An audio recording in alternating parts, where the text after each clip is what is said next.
দৰং জিলাত আজি এক গৌৰৱময় মুহূৰ্তৰ সৃষ্টি হয়। 21 এপ্ৰিল 2026 তাৰিখে এআইন লাইভৰ উদ্যোগত এখনি অসাধাৰণ সম্বৰ্ধনা সভা সফলভাৱে অনুষ্ঠিত হয়।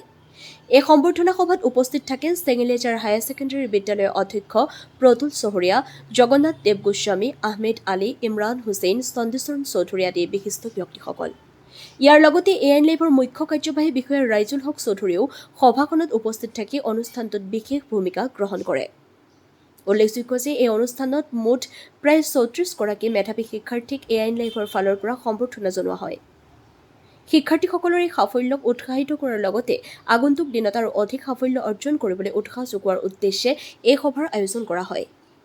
এই সম্বৰ্ধনা সভাই অঞ্চলটোত শিক্ষাৰ প্ৰতি আগ্ৰহ বৃদ্ধি কৰাৰ ক্ষেত্ৰত এক গুৰুত্বপূৰ্ণ ভূমিকা পালন কৰিব বুলি আশা কৰা হৈছে। News desk, AIN live.